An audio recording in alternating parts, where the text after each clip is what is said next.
Hi guys, how are you? Welcome to all of you at our YouTube channel. आप सभी का हमारे YouTube channel में स्वागत है।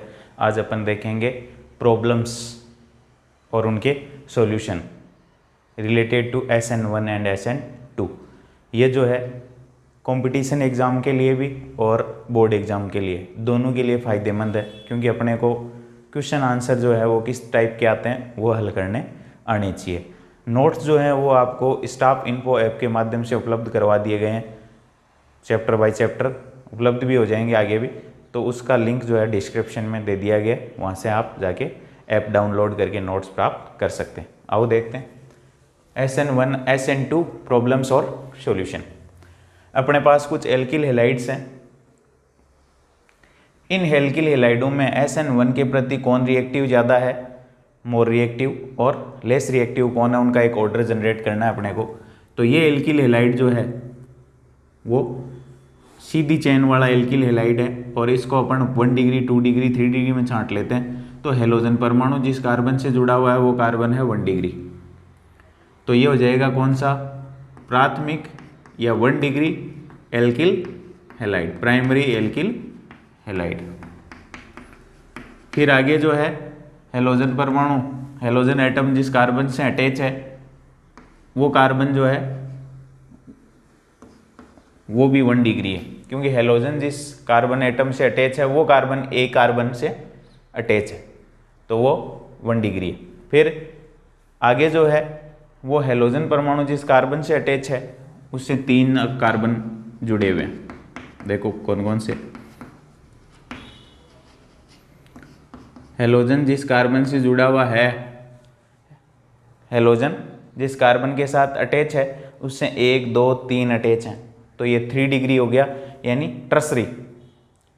ये 3 डिग्री, ये 1 डिग्री और ये 1 डिग्री। अब ये दोनों एक 1 डिग्री कार्बोकेटाइन देंगे और वो देंगे 3 डिग्री कार्बोकेटाइन, तो उसका कार्बोकेटाइन बना लो आप। तो उसका कार्बोकेटाइन बन जाएगा ये, इसको कहेंगे अपन 3 डिग्री कार्बोकेटाइन। इसका कार्बोकेटाइन आप बनाओगे तो बन जाएगा ये, और इसका कार्बोकेटाइन बनाओगे तो ये हो जाएगा ये 1 डिग्री है, ये भी 1 डिग्री है, ये 3 डिग्री है। तो इसका मतलब ये हुआ कि 3 डिग्री कार्बोकेटाइन ज़्यादा स्थायी होते हैं 1 डिग्री से। तो इसको मैं 1 नंबर दे दूं या ए दे दूं, इसको बी और इसको सी दे दूं। तो SN1 के प्रति reactivity towards SN1 reaction, C is more reactive, और फिर ए और बी की देखनी है अपने को। C is more reactive than A and B, A और बी की तुलना में सी ज़्यादा रिएक्टिव है, तो सी तो आ जाएगा ज़्यादा रिएक्टिव में। फिर ये दोनों, इन कार्बोकेटाइनों में मोर स्टेबल कौन सा है, लेस स्टेबल कौन सा है, तो ये कार्बोकेटाइन इस कार्बोकेटाइन की तुलना में अधिक स्थायी है। क्यों? क्योंकि कार्बोकेटाइनों का स्थायित्व जो है वो होता है प्रेरणिक प्रभाव के कारण। इसको लिख सकते हैं इस तरीके से, और ये लिखा हुआ है। ये जो एल्किल समूह आप देख रहे हो जिस कार्बोकेटाइन से, इस कार्बोकेटाइन से ये एल्किल समूह जुड़ा हुआ है, और इसका प्लस आई इफेक्ट धनात्मक प्रेरणिक प्रभाव ज़्यादा होता है, और धनात्मक प्रेरणिक प्रभाव जो है वो कार्बोकेटाइनों का स्थायित्व बढ़ाता है, यानी पॉजिटिव इंडक्टिव इफेक्ट जो है वो स्टेबिलिटी इंक्रीज करता है किसकी, कार्बोकेटाइनों की। तो ये कार्बोकेटाइन ज़्यादा स्थायी होगा और ये कम स्थायी होगा, क्योंकि इसके अंदर ये जो समूह आप देख रहे हो नॉर्मल प्रोपिल, उसका प्लस आई प्रभाव कम होता है। प्रेरणिक प्रभाव को एक अलग क्लास के अंदर अपन डिस्कस करेंगे कुछ ही दिनों में। तो ये हो जाएगा लेस स्टेबल, ये हो जाएगा मोर स्टेबल। तो ये सबसे ज़्यादा स्टेबल, फिर इसके बाद ये स्टेबल, फिर इसके बाद ये स्टेबल। तो सबसे ज़्यादा SN1 के प्रति क्रियाशीलता का ऑर्डर हो जाएगा सी सबसे ज़्यादा क्रियाशील, फिर बी, फिर ए। ये हो जाएगा SN1 के प्रति क्रियाशीलता का बढ़ता क्रम।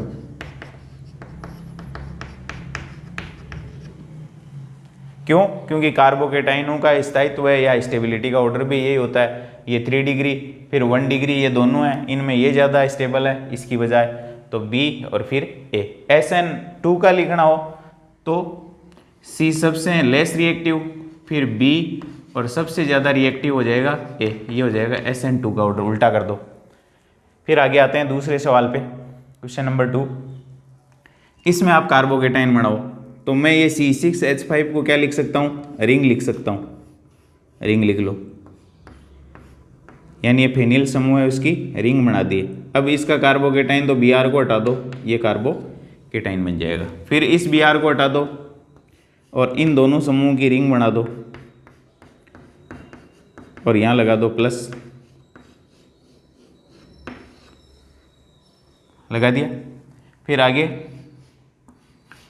अगला वाला समूह जो है उसकी भी रिंग बना दो, CH3 और इस पर पॉजिटिव Br को हटा दो, ये बन गया। अब इसमें देखना है अपने को कार्बोकेटाइन मोर स्टेबल कौन सा है। तो आपने बेंजिलिक कार्बोकेटाइनों का नाम सुना है। बेंजिलिक कार्बोकेटाइन जो है SN1 अभिक्रिया के प्रति बहुत क्रियाशील होते हैं। तो देखो बेंजिलिक कार्बोकेटाइन होते हैं ये बेंजीन वलय CH2 और उस पे पॉजिटिव, ये है बेंजिलिक कार्बोकेटाइन। तो ये तो हुआ बेंजिलिक कार्बोकेटाइन। अब ये भी तो बेंजिलिक ही है, ये इधर बेंजिलिक और ये इधर बेंजिलिक, यानी बेंजिलिक कार्बोकेटाइन यहाँ तो एक ही है। यहाँ बेंजिलिक कार्बोकेटाइनों की संख्या हो गई 2 और यहाँ एक बेंजिलिक कार्बोकेटाइन है और एक मेथिल कार्बोकेटाइन है। तो सबसे ज़्यादा स्थायी वो होगा जिसके अंदर 2 बेंजिलिक कार्बोकेटाइन है, क्योंकि अनुनाद पॉजिटिव चार्ज के साथ इधर से भी अनुनाद होगा और इस वलय से भी अनुनाद होगा। दोनों तरफ से रेजोनेंस होने के कारण जो है इसमें 2 बेंजिलिक कार्बोकेटाइन है। तो इसको मैं 1 नंबर दे दूं, इसको 2 और इसको 3, तो 2 नंबर SN1 के प्रति 2 नंबर सबसे ज़्यादा रिएक्टिव हो जाएगा। फिर इन दोनों में इसमें एक बेंजिलिक कार्बोकेटाइन है, इसके अंदर जो है बेंजीन वलय तो है ही है, साथ में मेथिल कार्बोकेटाइन भी है। मेथिल समूह जो लग रहा है वो मेथिल कार्बोकेटाइन नहीं, बेंजिलिक कार्बोकेटाइन है, साथ में एथिल कार्बोकेटाइन है। तो इसमें मेथिल समूह का धनात्मक प्रेरणिक प्रभाव इसके स्थायित्व को बढ़ाता है। इसमें मेथिल समूह नहीं है, उसमें एक मेथिल एक्स्ट्रा है, इसका मतलब 2 नंबर के बाद में ये ज़्यादा स्थायी है, क्योंकि इसके अंदर एक बेंजिलिक कार्बोकेटाइन बन रहा है, एक एथिल कार्बोकेटाइन बन रहा है, और लास्ट वाले के अंदर केवल बेंजिलिक कार्बोकेटाइन। तो ये हो जाएगा 3 नंबर, 2 नंबर सबसे ज़्यादा, फिर 3 नंबर, फिर 1 नंबर। ये हो जाएगा SN1 के प्रति रिएक्टिविटी का बढ़ता ऑर्डर।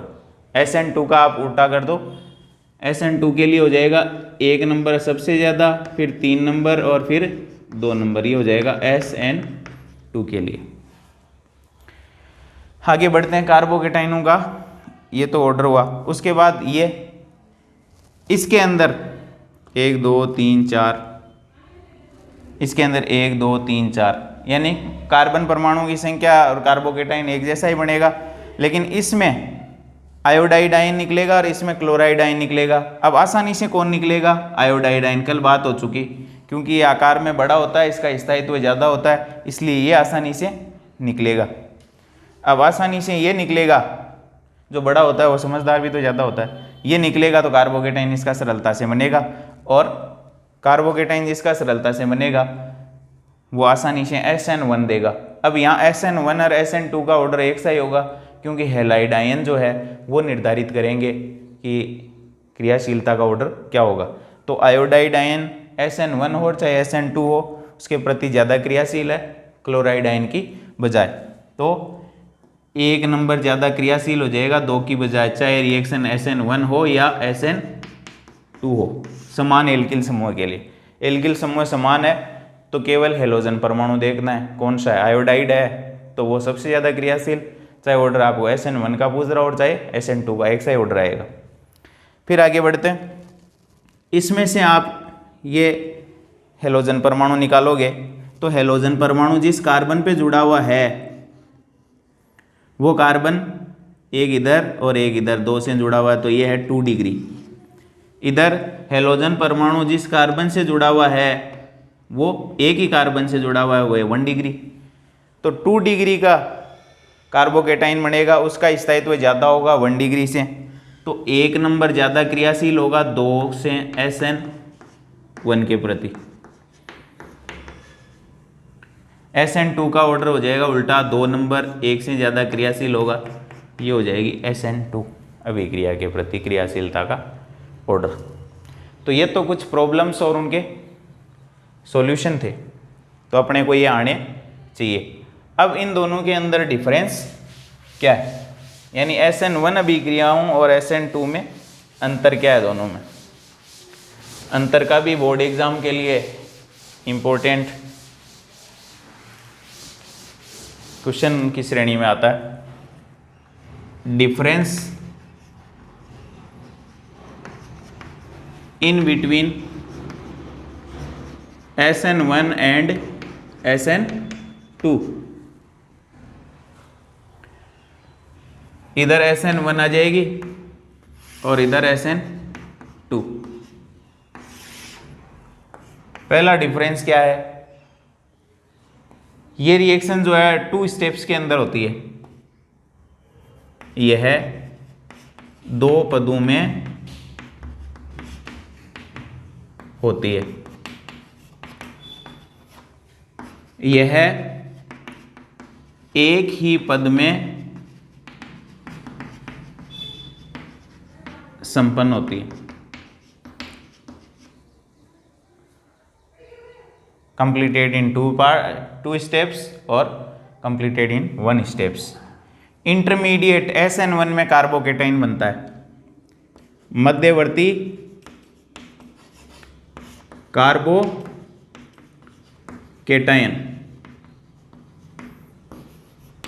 बनता है। Intermediate carbocation is formed. कोई मध्यवर्ती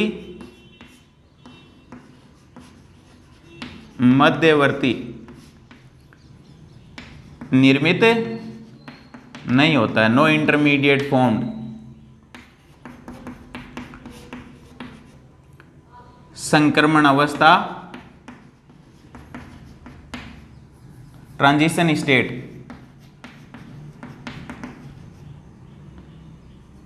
बनती है और वो अस्थायी होती है, इसकी बात अपन कर चुके हैं। फिर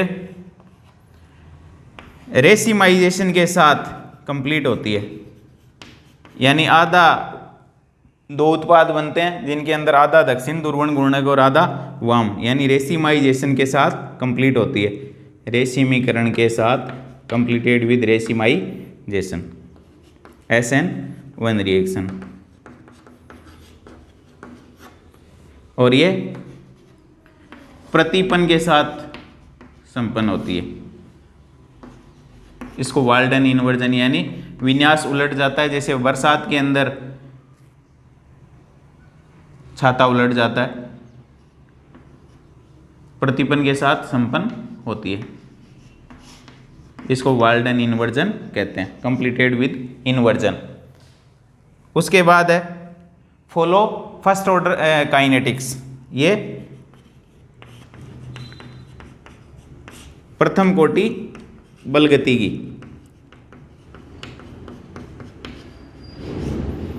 का अनुसरण करती है। SN1 reactions follow first order kinetics और SN2 reaction follow second order kinetics.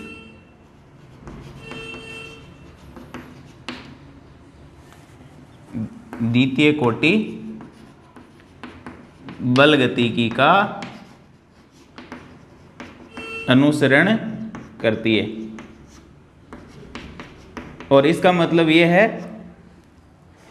कि अभिक्रिया का वेग, rate of reaction depends on a single reactant alkyl halide, और SN2 में rate of reaction depends upon 2 reactants alkyl halides and nucleophile. Alkyl halide और नाभिक स्नेही पर निर्भर करती है। ये दोनों के अंदर अंतर है, डिफरेंस SN1 और SN2 के अंदर। तो आप सवालों को एक बार फिर हल कीजिएगा और यदि कोई प्रॉब्लम है तो मुझे कमेंट बॉक्स के अंदर बताइएगा।